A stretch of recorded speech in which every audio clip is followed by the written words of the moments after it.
I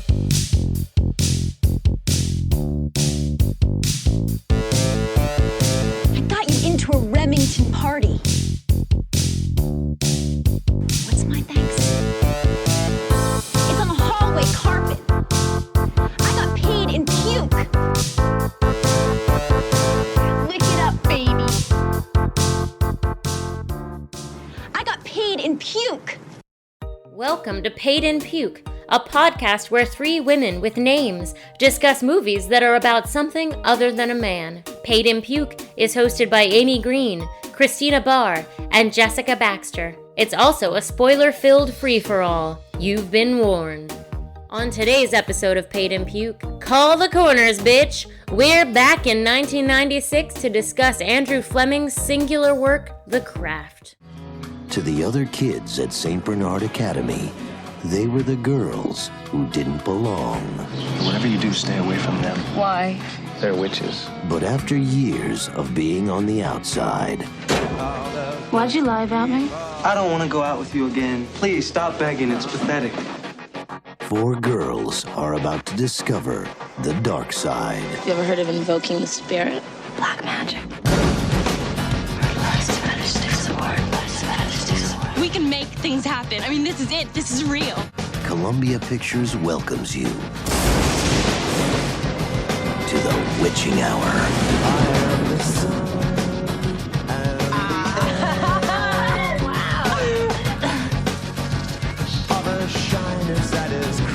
Check it out. Her spell is working. Sit.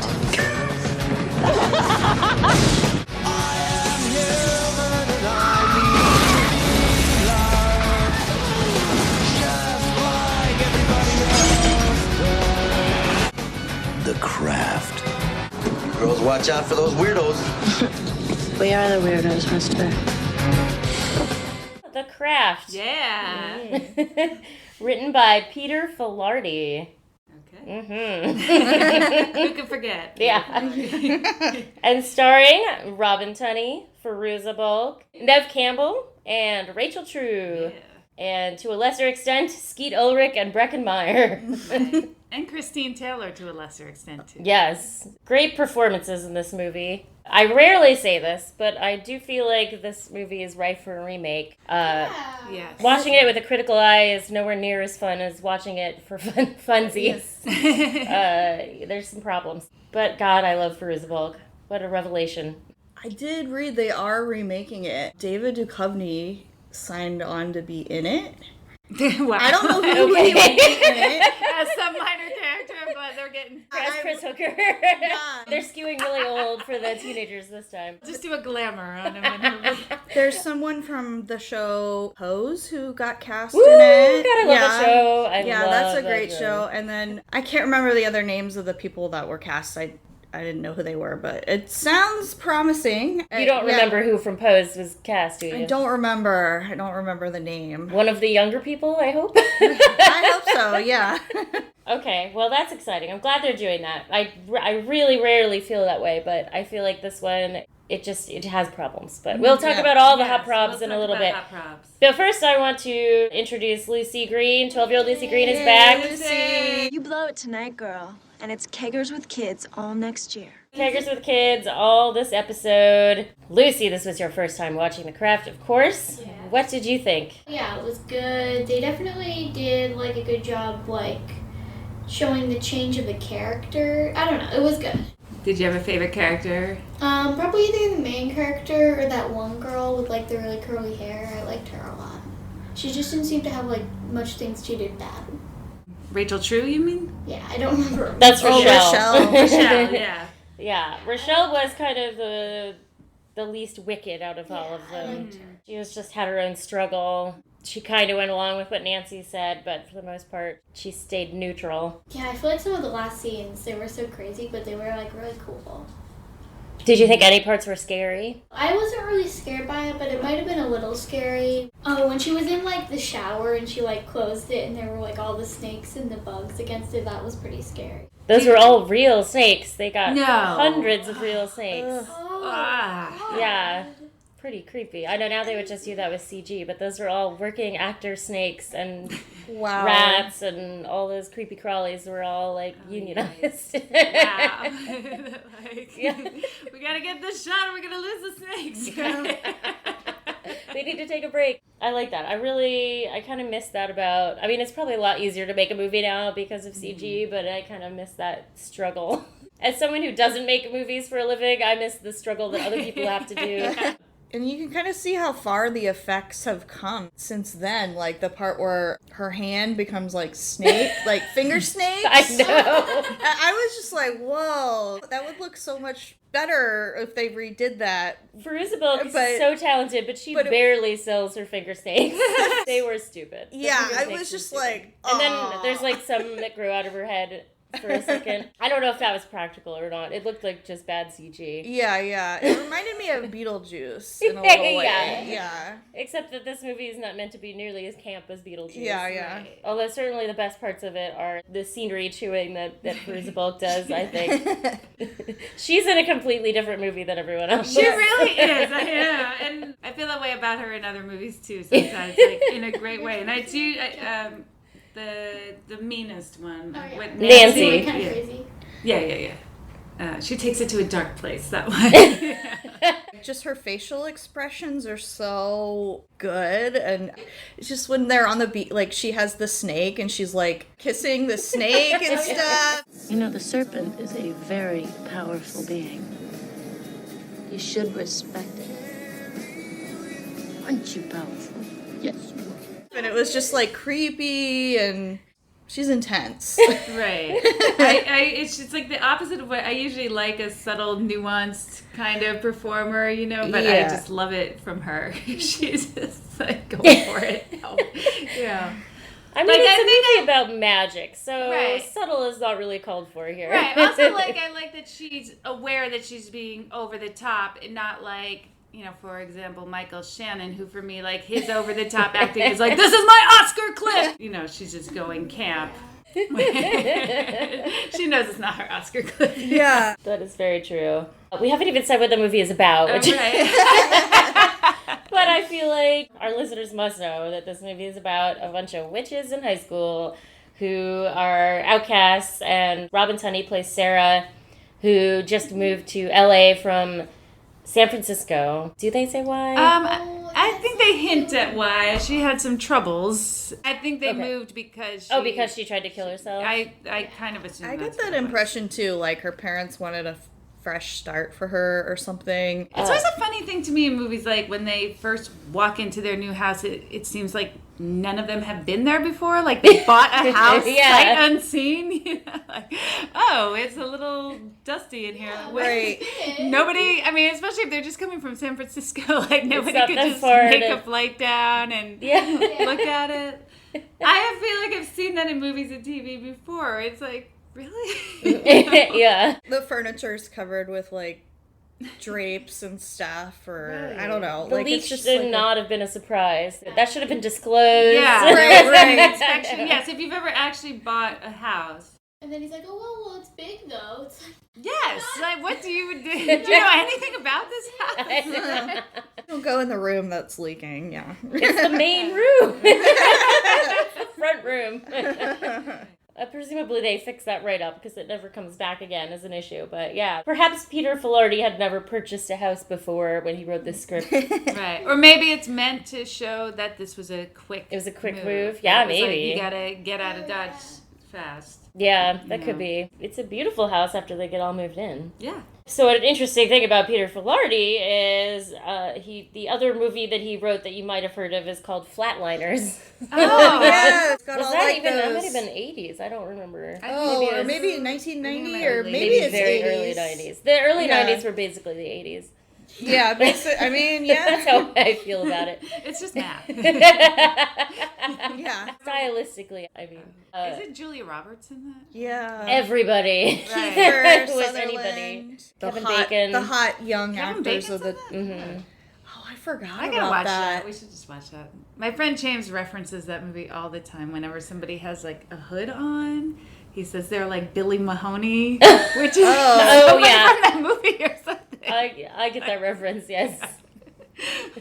If you're gonna watch the movie, I won't spoil. Yeah, I mean, I think he told me at the time, this is going more than 20 years ago, that he, you know, it's like somebody that the kid was mean to in high school or something is coming back in his dreams. It's like haunting him, yeah. The plot of the movie is that they are all doctors who decide they want to know what it's like to be dead. So they take turns like dying and then getting brought back to life after, but right before the point of brain death. There's an interim where you can be dead, but you can be brought back fairly easily, apparently, with the defibrillator. According to this movie, it's real easy as long as you just do it right away. Yeah. You're like legally dead. Legally dead, and then. Oh, I have a friend who has a friend whose little brother has been legally dead before. Whoa. You could ask him if he's haunted by anything from his past. They all are haunted by things that they saw when they were dead, and I actually forget how it resolves itself. Kiefer Sutherland was kind of a dreamboat in it. That was his dreamboat period. It kind of fits with the feel of this movie too, like the music and There's just so 90s, you know? To it, yeah. It was a very Lost Boys feeling movie to certain parts of it. Uh-huh. Where I watched Lost Boys a lot when I was younger, and where the three girls are flying over her bed, right, and tormenting her. And tormenting her in her dreams. That was exactly what happened to Jason Patric in Lost Boys. That is true. It seems like there's a lot of movies from this time that have to do with horror and young people that are very similar. Being new to a town and getting in. Right. I mean, I also feel like it has some Heather's parallels too. Yeah, it totally does. I'm trying to think, because I remember seeing something that reminded me of Heather's, but I don't remember. I know, there was something that was a very Heather's moment, and I also don't remember. Oh, I think when they come into her room, that, the way they enter, just the feel of that felt like when JD comes to Veronica's room when he's going to kill her. Mm-hmm. Through her window, yeah. I also picked up a little bit of a Clueless vibe in some of it, when they're at school and they're walking through the cafeteria, the music montage of them, I don't know, just... Is this before Clueless? It's right, I looked it up. It's right after. Breckenmeyer, because Breckenmeyer is that's right, and the there's connective tissue there. Travis the skater boy. His character's name is apparently Mitt, but I swear that one of the teachers called him Roger at one point. Oh, wow. But, so I guess Mitt's a nickname, but officially in the script, I guess it must have been Mitt. Prep school kids, especially prep school boys, often had dumb nicknames. Yeah. Like family nicknames. I don't know why. It's just a proud, rich white person tradition, I guess. But this was pre-Scream, which starred Skeet Ulrich and Neve Campbell. I don't know. Did we mention Neve Campbell yet? Neve Campbell is one of the four ladies. I remember him from but now that you say that, I'm like, oh, right. He was in that. His breakthrough role was as Winona Ryder's boyfriend in Boys. Oh, God. Boys, what was that movie? Who saw that movie? Not me. Lucas Haas. And I was kind of a Winona Ryder's completist. So I was a super fan, and I still intentionally avoided that movie because it did not look good. I kind of remember it, but I don't... I feel like the plot was loosely based on Snow White. It's she's in some situation with her and a bunch of boys or something, right? seven of them perhaps? Maybe. And they're a little shorter than her. I don't know. I just remember going to the video store and picking up that box. I would often pick up that box and then go, nah, and put it back. I remember seeing the trailer for it a million times. There was a period where I was going to movies all the time. It must have come out around that time. I looked up the director on IMDb too, and he did a lot of really 90s... I guess he wrote and directed Dick. I know, I found that, and I love that movie. Which might be worth a revisit. Yeah, definitely. It's a good movie where they're Deep Throat, Kirsten Dunst, and Michelle Williams. Yeah, I know, they're excellent so cast. And there's a bunch of people from Kids in the Hall in it, I think, too. Or maybe Bruce McCullough's definitely in it. And I'm pretty sure David Foley's in it. It's been a while, but I remember liking that movie when it came out. And I can't... And Dan Hedaya. Oh, right. You loved Dan Dan Hedaya super fan. Yes. Yeah, you And might be he's the world's excellent. premier Dan Hedaya fan. I couldn't possibly be the only one. He's so good. I've literally never met anyone who loved him more than you.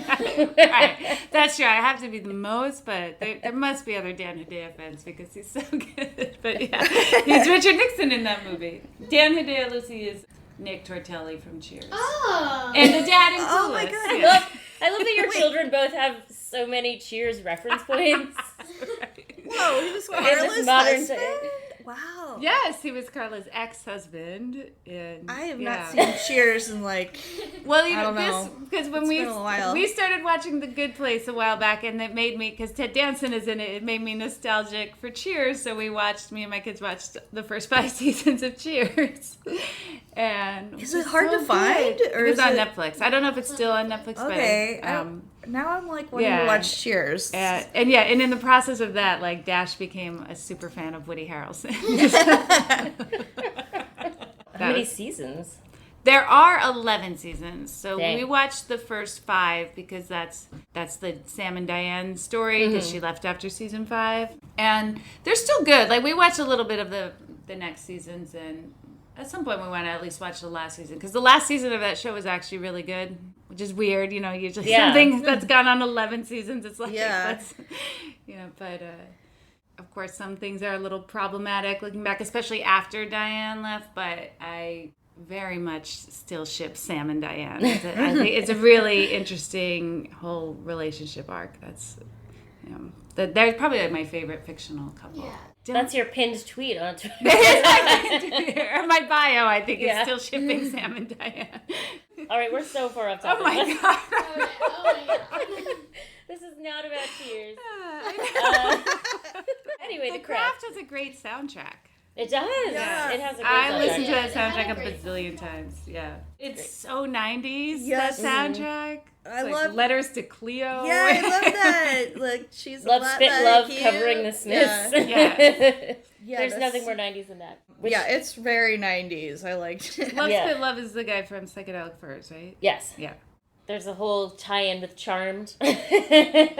That was the theme song to Charmed. Oh, it was? Yeah, and Andrew Fleming actually feels totally ripped off from Charmed because he wanted to pitch a show about witches, and he was rejected. In his pitch, he said the theme song would be this cover of How Soon Is Now. And then they said, no, we don't want to do that. And then the show came out that had that. And he was like, oh my God. Oh Hi, my god, Yeah. that's like a complete ripoff. It is. I think there's a lot of likes to that, but I guess not Wow. enough to help him in any way. That's Hollywood for you. And the Charmed ran for ages and ages, and it would have been I think it might have been better if Andrew Fleming had been a showrunner for that, because I like The Craft so much, and I did watch a lot of Charmed, but in a very ironic way, because it was stupid. So that was that connection. This is another case of teenagers being played by adults in varying degrees. Rachel True being the oldest at 30. Wow. Yeah. I would not have guessed she was the oldest one. They do all look like they are definitely not teenagers. It looks like adults playing teenagers, but I never would have guessed she was the oldest. How old was Skeet Ulrich? He was 26. God. Yeah. Great radar. Yeah, and his career was just starting out. And Breckenmeyer was 24. Nev Campbell was 23. Fairuza Balk was the youngest at 22. Oh. Robin Tunney was also at 24. Fairuza Balk, of course, enjoyed an early childhood career, acting career. Yeah, like the Return to Oz movie or that something. movie, that movie terrified me. It was really creepy watching that. She was in a couple Bonkers movies. She was also in a really Bonkers movie called The Worst Witch, which starred Tim Curry and Charlotte Rae. Oh my God, Diana Rigg. Charlotte Rae of all people. That's kind of I can't say it's good, but it's worth a watch just because it's kind of fun and silly. Yeah. And, of course, all those actors are going to be bringing it. And then she was also in this movie that I kind of want to watch. It's a TV movie, and it's called Deadly Intentions, ellipses, again? Question mark. Oh. What a title. Wow. And it's with Harry Hamlin and Joanna Kearns. Here is the description of this movie. The synopsis. A doctor was sent to prison for the attempted murder of his first wife. When he is released from prison, he starts to plan the death of his second wife, whom he married before he was incarcerated. Wow. That's a roller coaster of a description. Yeah. Again? Again? Yeah, I just love that. It sounds like something that might be on, like, Lifetime or something. Exactly. Like those Well, movies so- where Well, it they're kind of called, sounds like, remember that movie, The Stepfather? Like, there was that movie, The Yeah. Stepfather, and then there were little copycat TV movies of that, I think. Oh. It's not, I mean... I do remember. It had that guy from Lost in it.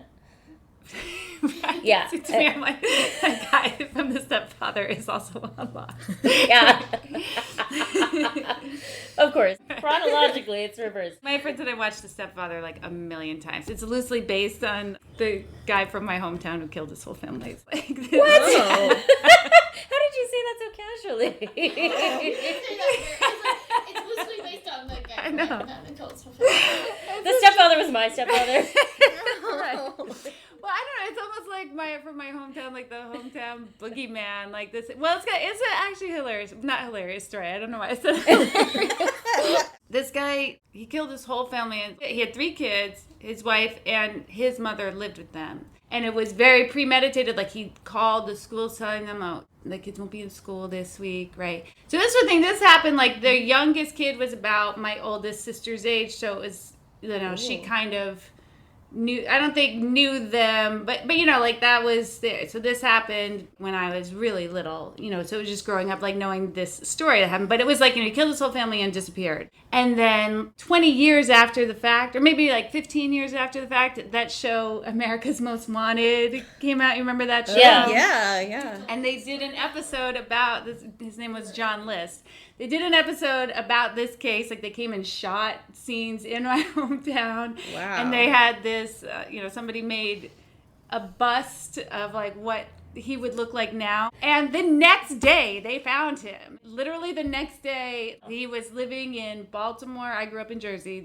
So he was living in Baltimore. He had a new name. He was working as an accountant. He was remarried. And somebody spotted him immediately. They arrested him like the next day. I know. It is The power of that show at that time. I know. It's It's pretty so amazing. wild. So for me, like, there's a pop culture reference, because lots of movies are maybe loosely based on John List. And The Stepfather was the most based on him, so my friends and I watched that movie a million times. Gotta look that up. A million times. Maybe not quite a million, but a lot. I've never heard of anyone having that in their regular rotation. That's, I guess I can see the connection. Anyway, we're talking about the ghost. I'm sorry, Jessica, you're gonna have so much editing to do. All right, let's get. Oh my god! All right, no more segues. Fixing a lot of stuff in Get post. back on track here. The movie we're talking about today is called The Craft. What else should we talk about here? We could do. Let's do some hot props. I feel like you have. Let's get into hot props. Yeah. It's a lot of hot props. Shut up. Hot Probs is on. Oh shit, yeah.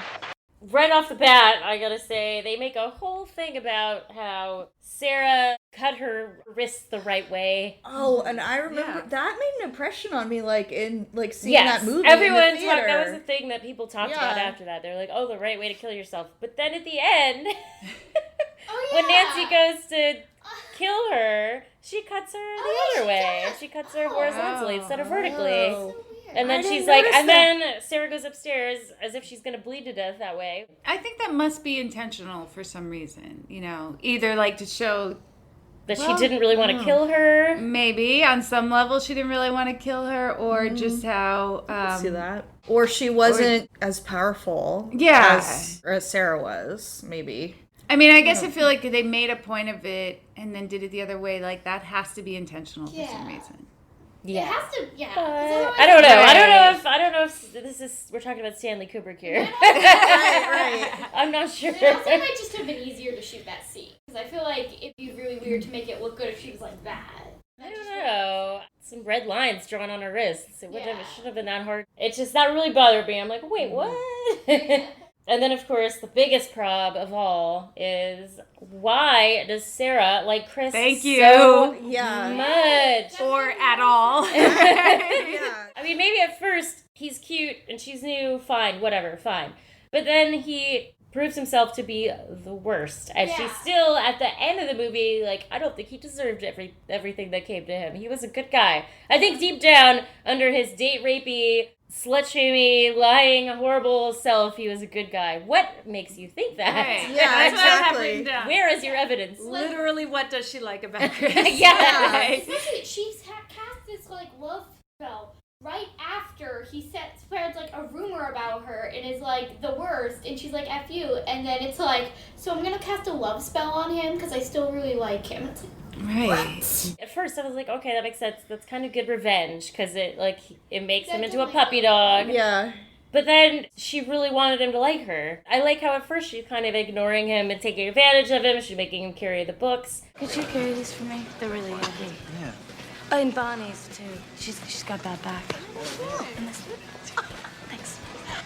And then she's like, but I really do like him. What? Right. That's crazy. Right. And even then, the thing of how their spells end up working against you, and then he likes her so much that he's basically attacking her. I know, that part was really, like, That what was the very heck? uncomfortable. Yeah. And also, I don't think it made sense when she's like, it'll come back ×3, and then the girl who got rid of her scars, it came back by giving her more scars. That didn't... 3 times as many scars, right. I guess. That just didn't make sense to me. I think that then the scars came back on her face, which Yeah, is worse that was- than on your back. Yeah, because her whole thing was that she wanted to be beautiful outside as well as in. I drink of my sisters, and I take into myself the power to be beautiful, outside as well as in. Right? I know, that's a shallow wish. I know. I want, like, the douchiest guy to like me. Right, yeah. I want to be pretty on the outside. There's so many other guys at that school. Right. Or you know what? You don't even have to date someone at your school. Yeah. Just throwing that out there. I mean, even before the thing where he lied about her and was an asshole to her, like, I found him so unlikable, even just when they were hanging out, and even his, like, nice guy act was still, I thought, so douchey. Well, yeah, his opening lines were like, you shouldn't talk to those ladies. Oh, shit. It's the bitches of Eastwick. What? Yeah, whatever you do, stay away from them. Why? Well, you see the one on the right? She's a major slut. I mean, I don't know from experience or anything, but... And the one in the middle, she's got these burn scars all over her body. I haven't seen them, but friends of mine have. Anyway, they're... Nah, never mind. What? What? They're witches. Witches. Well, that's what people say. One of them has scars all over her. Ew. I Like, know. as a reason to not like somebody. Right. And then that one's a slut. I know. I don't know from experience, but then, of course, he does. Right. Yeah. And it doesn't even have to be said why not to be friends with the other one. Yeah, I know. Ew. Yeah. Although that also rang very true. I mean, one thing with this movie that rang so true is I feel like this movie really nails how shitty people are in high school, like the shitty side of teenagers. 100%. You know? Which is what I connected to so much when I saw this movie. So this movie came out my senior year of high school. Oh, wow. And there's a moment which just resonates with me so hardcore, which is when they're walking down the hall. I thought it was Satan. Okay, I'll find a warm place. That literally happened to me all the time at school. God. Jocks coughed Satan at me all the time. They also did witch and dyke and all those things, but in this movie, seeing them say Satan, I'm like, oh my God, yes, Right. yes, thank you. Private school boys are the fucking worst. But that's not a problem. That's one thing I still love about that not movie. a hot problem at all. But yeah, Chris, he's not even that cute. Right. I He's thought he was terrible. very cute in Scream because he really worked up the Johnny Depp thing. Oh, when yeah. Johnny Depp used to be attractive. That's true. But- His charm, and he was trying to be charming, and he was succeeding in being charming for a while. Whereas versus here, where his attempt to be charming is also awful. So what are you doing after school? Nothing, I guess. I'm busy. Football practice. You can come and watch. Like his like flirting when they're on the roof, and he's like those girls with the weird heads. Like his whole thing is about that was so weird. look at those girls over there with the weird heads, and she's like, oh, you're being so cute right now. Talking what? Right. Or also just like, hey, do you want to watch me practice football? Oh yeah, that's part. I was just like, such a guy thing. Do you want to watch me do a thing? Like, not a thing that we will be doing together or that we will have any active role in. I see it more like watch me play a video game. Yeah. Watch me practice football. And then she sort of rebuffs him. She makes fun of him for asking her that, and then she goes anyway. Right. What is crazy. going on with that? I feel like he might be a witch. That was really weird when he was like, they have those weird big heads. It's like, I don't know, I noticed because your head's so weird. It's like, what? It's just heads! Yeah. This is his game. That's his It's so weird. I don't get it. Have you never met a boy before? Is this your first interaction with a human male? Where did you go from? Hey. Yeah, that's a prob. Another prob for me was her her wig in the glamour scene. Yeah. When they go, it's real. No, it is not. Right. I know, it was like, oh no. It was also like when they're like, that can be done with contacts, but here's my really fake looking hair. Well, that can't be be done done with anything. Yeah. Only magic that changes hair color. Also, her real hair is not real in this movie. Oh, yeah. In actuality, because she just shaved her head for Empire Records, which is that's right. Yes. So there's no real hair on Robin Tunney in this movie. Her wig that she wears all the time is okay. It's not great, but it's okay. It's kind of an older lady hairdo. Yeah. You know? She looks like she works at a bank. Right. But her glamour hair is even worse. That wig looks like she bought it at the Halloween store. Somebody totally. Yeah. Right. Anyone else have any hot problems? Lucy was curious when they get all that money and they buy a jukebox. Oh yeah. Lucy's like, what is the difference from just having a record player? Right. Like, why? Like, Because a jukebox... like a CD player, a record player, whatever year it is. And that is puzzling to me why anybody would do that, because it's crazy. I feel like that was a good characterization moment, though, is because they're obviously not good with money. They would do something super wasteful. Yeah. I watched this with my husband, and he was like, they're going to run out of money in a week. Yeah. That's what you said. You were like, I feel like you said they already spent all their money. Well, it wasn't clear. Like, they must have just been renting that apartment. They didn't, like, buy a place, but... And it only plays Connie Francis songs. She's just like, I always wanted this. This is exactly what I always wanted. I always specifically wanted a jukebox that played Connie Francis, which is different from a record player and a bunch of Connie Francis albums somehow. I know. I guess it's a little more automatic. You don't have to physically remove records. It's like there's a novelty to it, but... Yeah, it's a 100% novelty. Right. With almost no function. Yeah. Right. But I don't know. It's characterization. These are people who've been poor their whole lives, and they literally do not know what to do with a lot of money. Oh, another minor hot prob was just the prices of things at that magic shop. Yeah.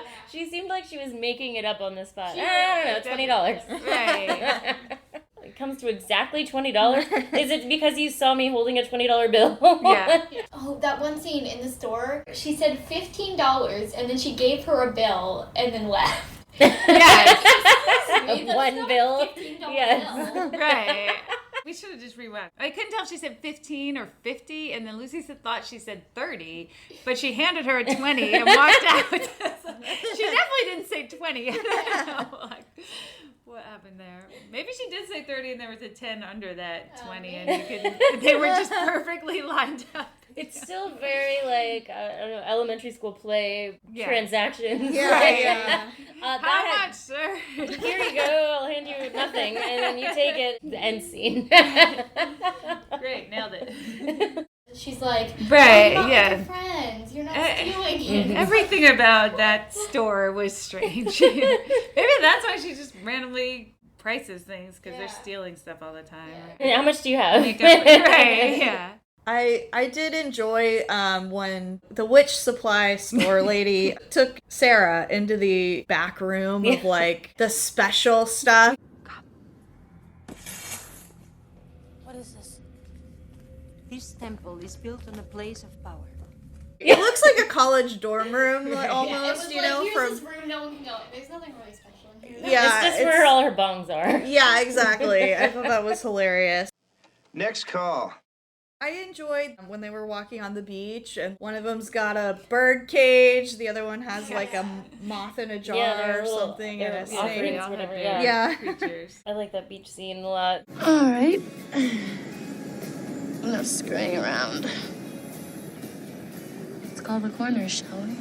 I like all their magic scenes. Yeah. I like when they're in the woods. They did have an accuracy consultant. Ooh. Because Fairuza Balk apparently was a practicing Wicca. Shocking. And so she knew somebody that she brought in. So I love that. Yeah, Because I feel cool. like really what happened was Fairuza Balk had a friend and she's like, I can get you paid for something, you know what I mean? For sure. Hey But guys, we need an accuracy consultant. Yeah. But apparently the spells were all things that you could find in a basic spell book that you would buy in a Wicca store. As above, so below. The only thing that wasn't accurate was that they made up a deity. Manon is not Manon. a quote-unquote Manon. Manon. Is not a quote-unquote real deity. I was curious because I figured Wicca would be a very feminine-based religion, and it's actually duality. There's two deities. There's a male and a female deity, and they have sort of different expertise. It still bothers me that they decided to worship a male deity instead of a female deity, but but it's not 100% inaccurate. The reason I was curious about the accuracy is because of my weird interaction with this guy that works at Safeway. He was a real Wicca pagan. No, a real pagan. He wears a pentagram around his neck, and he's always upset about something. I try to avoid him when I go to the store now. Like, I'll go out of my way to not be in this guy's line because of interactions like this. He was really exasperated one day because his roommate had just made him watch this awful movie. I just watched this movie last night, The Craft, and I was like, oh, I love that movie. And he went, it was so offensive. And I was what? Offensive? And he's like, yeah. And then he sort of showed me his pentagram. He's like, and I'm a real pagan, and it was so offensive. Oh, jeez. Apparently, it's fairly accurate, so I don't know what was so offensive to him. I really did not want to ask any follow-up questions. Right. Yeah, I wouldn't either. I just wanted to That's get intense. I liked their ritual, like the beach scene, and then they take the knife, and it's like, It is better that you should rush upon this blade than enter the circle with fear in your heart. How do you enter? With perfect love and perfect trust. it's like they're officially forming their coven. Yeah. In that, I thought that was cool. With perfect love and perfect trust. Yeah. It's a good sisterhood moment. It's a bummer that that it falls apart so horribly. She's so This is what we got. crazy at the end. When she's like. She's so crazy. Yeah, That's quite she a is. turn. Yeah. She's just kind of quirky before that, and then she can't handle the spirit. Well, Nancy was such a bully in the end. What's the deal? Why doesn't she use magic on us? Because she's weak! Weak. Oh, God, you're so disgusting.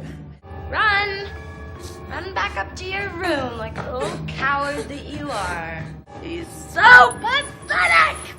Saying like your mom, You killed your mom coming out. you killed your of her. mom when you Jeez. came into the world, and it was just like, Jesus, they were really mean to her. Yeah. In the old days, if a witch betrayed her coven, they would kill her. She's like sort of like the evil queen bee of the coven or something, and it was. There's some mean girl. Yeah, there was some very mean girl things in it. It was cool, like the matchup between Nancy and Sarah in the end. I was like, yes, she's gonna defeat Nancy. I don't know. That was I satisfying. liked all their interactions. I feel like there was a good tension between them. I thought was kind of fun. Like, how, Nancy just seems like one of those people that never likes anything, is always being kind of bitchy for everything. Yeah, she's... But then when they were doing the glamour, she was so into it. Wow. Are you impressed? I'm impressed! You look like Lonnie Anderson. You want that too? Yeah. It's real! And so much simpler than going to a salon. I love that was the thing that brought out like a genuine smile out of Nancy. It's like, you made your hair blonde. Light as a Feather, Stiff as a Board. Oh, yeah, they have fun little slumber party That's scenes. definitely... I think I played that game once, like, at school. Really? Yeah. I did that at a slumber party It once. sort of worked because there were like 20 people like, hey, let's do this weird game. And I don't think anyone had ever heard of it being magic. They're like, so apparently if you have like enough people. Yeah. It worked? I don't remember. I think it kind of did, but we had a lot of people. How did you even get like that many people around one person? It was definitely like, we were really crowded, but I think it kind of worked, but not really. We kind of managed to lift them up, but we were definitely exaggerating how well it worked. I think that is how those things generally work. Yeah, like the Ouija board is somebody is secretly pushing it around. I loved that scene though, and Rochelle's like, "Guys, it's not working," and then like she's totally levitating in the circle. That's definitely a slumber party pastime. I've already started underlining meaningful passages in her copy of Moby Dick, if you know what I mean. Did you guys think of The Exorcist in the very end with Nancy? She was very Linda Blair in the end. Yeah. Linda Blair times 10. Yeah. Linda Blair wishes. He gave me power. I can do whatever I want now. I can fly. That was very creepy.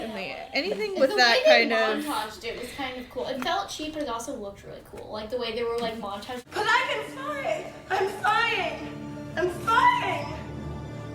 I'm flying. I'm flying. I'm flying. She's been doing that for a while. My favorite Nancy moment in the whole movie is when she kills Chris. And she's sliding across the room on her toes and going, sorry, sorry, sorry. I'm sorry. He's sorry. Oh, he's sorry. He's sorry. He's sorry. He's sorry. He's sorry. He's sorry. Sorry, Maya.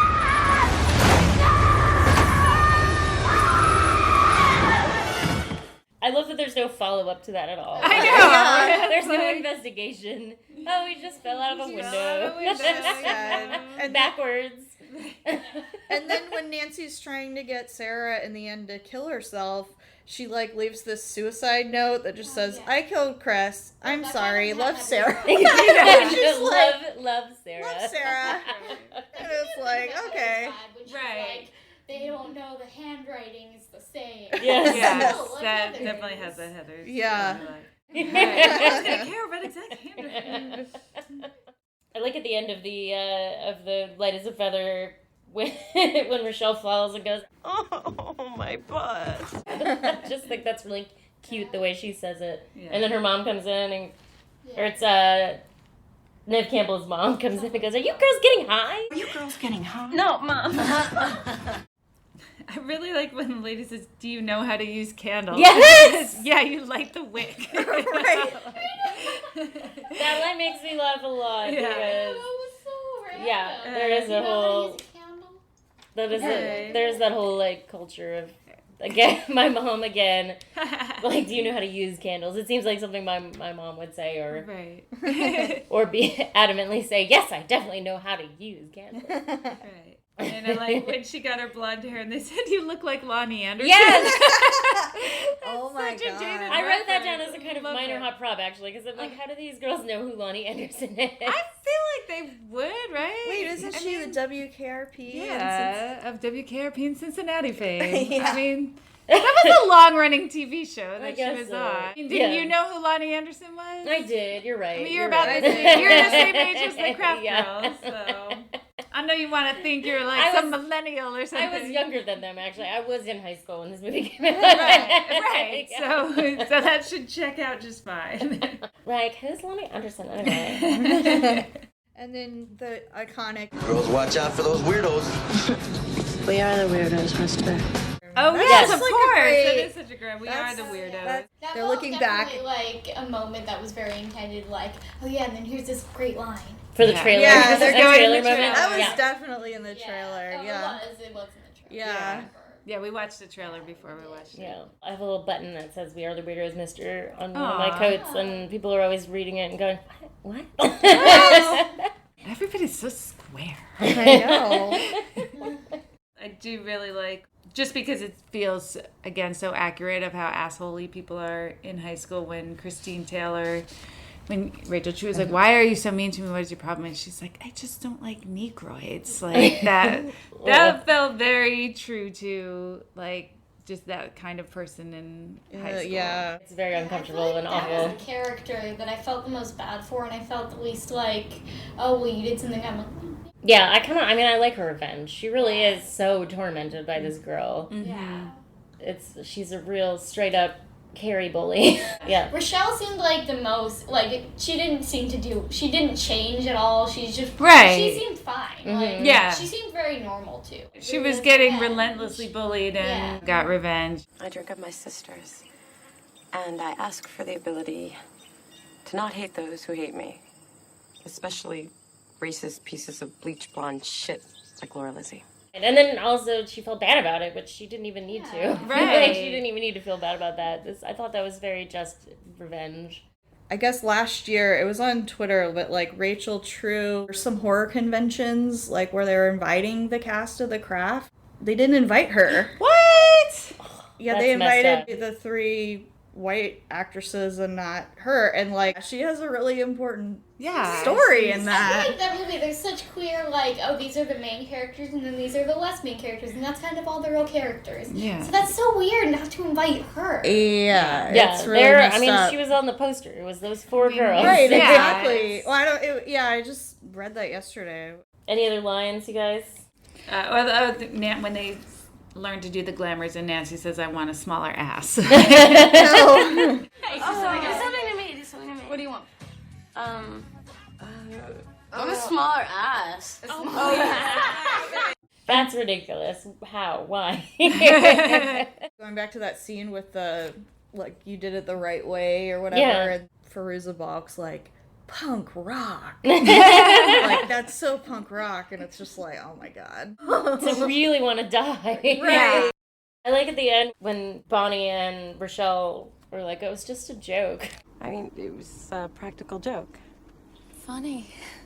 It was all just a practical joke when we tried to murder you. Hilarious, Oh, yeah. yeah, and then when we told you your dad was dead. Yeah, Right, We were yeah. just kidding. Practical jokes are often really cruel, though. I mean, Right. they're never funny. There's no joke in practical jokes, in my opinion. So I guess in a way it was a practical joke because it was totally cruel and not funny at all. Yeah. I feel like out of any excuse you could have, like, oh, we were sort of crazy, or she was telling us to, it's like, it was a practical joke. Right. You have so many Good one. excuses for Yeah. this. What else does a suicide need, huh? Now, if you'll excuse me. So this is what's called a lunchtime poll.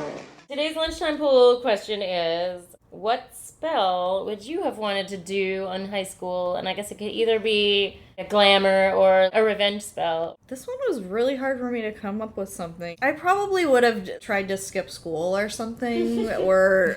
Like, how often? Wait, what? How often would you try to skip? Just one time you would use a spell to just skip school one time? Skip school all the time. I don't know. I would, probably fairly often. I'd skip school. I don't know. I don't even get why you need magic for that. Yeah, you Or you don't. mark yourself present. I don't know. I didn't really have a good answer for it. Yeah. Yeah, you could have like a... Clone that's Exactly. Yeah, or make it. Oh, see, that's a yeah, I could You do would look like you're that. sitting there taking notes, but you're not really there. Okay, I could do that. That's a good idea. It's a great idea. That's a great idea. Glad I thought of it. Thank you, Lucy. I definitely knew for the jukebox one, it would be all early Madonna songs. I never get tired of that. An alternate lunchtime poll question was, what one artist would you have on a jukebox? That's kind of more like a would you rather question. If you only had to listen to one artist for the rest of your life. Oh, God, on for a the rest of jukebox. your life or just on this jukebox? On the so you jukebox. know? I don't know. I mean, in your house, I guess. I have to say it's Ariana Grande. I should pick something way cooler or something, but it really would be. For me, it would be Ariana Grande because it's kind of all that I use like a CD player for. Right. I have a CD player. The main thing. True stands over here. Yeah. Share it. It's like you'd think we should collaborate. Like, well, let's have 2 people since we're in the same house. We could. No, we would both. We'd have 2 jukeboxes. Both with only Ariana Grande on them. With the power, like, I'm not just in middle school, but I guess I would just be able to make everyone a good point. quiet. If I could just make everyone quiet, because people are very loud, if I just had the ability to make, like, people stop talking, I'm like, excuse me, I am trying to focus on this thing in class. Can you stop talking? I love Yeah, that. that's a good one. If I had powers in high school, it would have all been glamours. It would have been, you know, I was a late bloomer, to say the least. And so it would have been make myself beautiful, make everybody else, you know, not everybody, but the mean kids, you know, ugly. Like, that was a very big focus on that. I mean, I want to have a deeper answer, but that's definitely, when I was in high school, that's definitely what it would have been. How about you, Jessica? Mine definitely would have been a revenge spell. Anytime anyone was mean to me, maybe made them, like, double over in pain or something. Nice. Oh, yeah. That's a good one. Because it literally happened every day, like, people just saying shit to me, and I couldn't keep books in my locker because we were on the honor system in my school, so no one was allowed to have locks on Oh our my locker. god! Oh my Not God, even that's like terrible. combination, like No, so if I lock? left shit in my locker, it would get messed with or vandalized. And Sounds like that honor system my working out God. great. it Like, worked so great. Yeah. Mhm. It worked for the people who made the system. Oh, weird. Yeah. That never happens. Yeah, I know. It was a little microcosm. Yeah, right. Mostly, there were a lot of mean girls, but it was mostly guys, like, just yelling shit at me, so maybe just, like, a pain in their balls or their dick or something. And then who's on your jukebox? Oasis. Oh, interesting. A longtime favorite of mine, and they have a shit ton of music, so there'd be a lot of variety there. They have so many B-sides, like, all the B-sides would be there. It takes up a lot of space on my computer, so just shift that all over to the jukebox. I feel like that'd be good. How very. She's my Wonderwall. Yeah, Wonderwall. That takes me to a very specific time. Yeah, there are and, specific times. 1996? Hooray! Oh, yeah. One of the times I skipped school, it was like we left to go get lunch and we came back to school. I don't know why. Anyways, my friend Catherine and I, we went to the university, like the campus, and we got lunch there. And we felt so cool, like we were college kids. And then we drove back to school. I don't know. And where did I Oasis think, come into the sorry, she drove a red Jeep and she had Oasis playing. Sorry. I got a little sidetracked. I'm like thrown by like you can remember like one specific time you skipped school. I Like know. my greatest joy was how I would skip school so much and then I would get suspended for cutting school. Oh, wow. Thank you. I know, but I didn't question it. Like, all right, Thank you for giving me win-win what I here. wanted Yeah. anyway. I know. I can't think of anything else where like the punishment is the thing that you wanted in the first place, Right. and not a case of like be careful what you wish for. Like, no, really. Thanks, guys. Yeah, I'll see you Monday.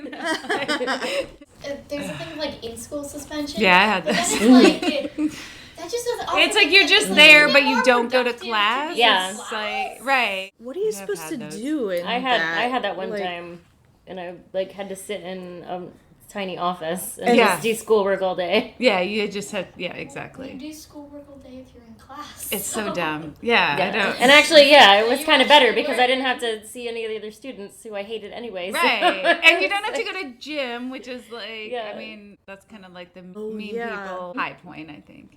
Oh yeah, missing gym was the best. Even though like I liked like playing sports, but like still going to gym class if you're an outcast in school in any way is kind of the worst. It's daily torture, especially if they're doing team sports. We have to Right. pick a team. Oh, Guess who never got to be team captain? I probably would have used my powers to skip gym because I did not like dressing out. We had to like change our clothes, and there I was forgot it was called dressing out. I hated never dress- heard that. I hated Yeah. dressing out. Dressing out. Does that That's just what they mean call- changing? It just means Gym changing clothes? into your gym clothes. Yeah. Weird. But that's what they called it in my school too. I don't know Weird. why. Never heard Yeah. that. I guess it's a East Coast Southern thing, maybe. Yeah, I guess. maybe. Like, you're like right in the middle there in Virginia, you know. Oh wow. What else? What else is there to talk about with this movie? It's definitely not a treasure trove of subtext or anything. Right. I mean, I guess I feel like it might be trying to say stuff about. Maybe not. About what? I don't know, like female power, the power of womanhood and sexuality, and I bet there's supposed to be some meaning of how her mother was a witch too, but died in childbirth. Died in childbirth, I feel like, is always supposed to be symbolism in some way. But I feel like in movies that have suicide, it's always, you can always tell, because I feel like it's always the same, because if they, like, hang themselves or jump, then they die, but if they slit their wrist, they never die in movies. It does always seem like they that's never the die least that way. That's always successful way. Yeah, that's true. Always. I can think of, like, 3 movies. Maybe 2. Three of attempted Yeah, risk, and it's always that if it doesn't like work. which ones? Well, there's Royal Tenenbaums, and then that movie. Oh, right. Yeah. Little Miss Sunshine, I remember Steve Carell's character, like, he had tried. Oh, My Bodyguard, he has a scar. Oh, yeah, that was the other movie. Not a reference for everybody. I was also a Matt Dillon super fan. Oh. But I feel like that is a movie that holds up fine. My Bodyguard is. Yeah. Have you ever seen that movie? I think maybe when it came out. I don't remember it, though. Joan Cusack's in that movie. Okay, it didn't stick with me for whatever reason. When is it from? Is it 90s or? No, it's like early 80s. Oh. It's it's Matt Dillon. Matt Dillon, very young in that. I mean, like, for real, a teenager, probably like 14 or 15. And do you remember Chris Makepeace, who is the kid in Meatballs? Okay. It's been a long time. He had a little bit. He was sort of like the Michael Cera of his day. Wow. And his little heyday was being the kid in Meatballs and My Bodyguard. But it's about like a kind of scrawny kid moves to a new town or a new school, and then Matt Dillon is the real mean kid bully. And then there's this other kid who's played by Adam Baldwin, who's like this really big guy, and a total outcast. Mm-hmm. And Chris Makepeace hires him to be his bodyguard to protect him from Matt Dillon. And then at some point you see that he has this guy. He has this whole like terrible tragic backstory. It's wow. Like the brother. Yes, that his brother died from a gun in his house, and then it turns out he accidentally shot him. Like they. Oh Jesus. Yeah. It gets very dark. Yeah. I saw that pretty young. I know. I watched it. Was that summer we watched a bunch of movies that you guys are probably too young for. It's Matt Dillon, Adam Baldwin, Chris Makepeace, and then his dad is Martin Mull. And his I know, right? And his grandmother is Ruth Gordon. Oh, so, yeah, and then Joan Cusack is also in it. And there's somebody else. I don't remember. I would have to look it up. But there's someone else who doesn't even talk, you barely see it. And you're like, wait, is that... And it's someone who ended up being super famous, is practically an extra. Is it Mrs. Poole? No, it's like someone... I'm going to have to look it up because I'm not going to think of it. But like we just kept seeing this girl. I was like, is that... Jennifer Beals was the person who... Yeah, I mean, like, it was someone really beautiful. She was really beautiful. She's still alive. Speaking of tragic backstories, Skeet Ulrich has a tragic backstory. He does? Yeah. His real name is Brian Ray Trout, which sounds like a serial killer name. Yes, it's very good. And Ulrich is his stepfather's last name. Uh-oh. And his when he was 6 years old, his birth father kidnapped him and his brother. Oh my God. And they were kidnapped from age 6 to 9. No. Yeah. Whoa. Jeez. Isn't that messed up? Yes. That is really... That's TV movie stuff right there. Whoa. Wow.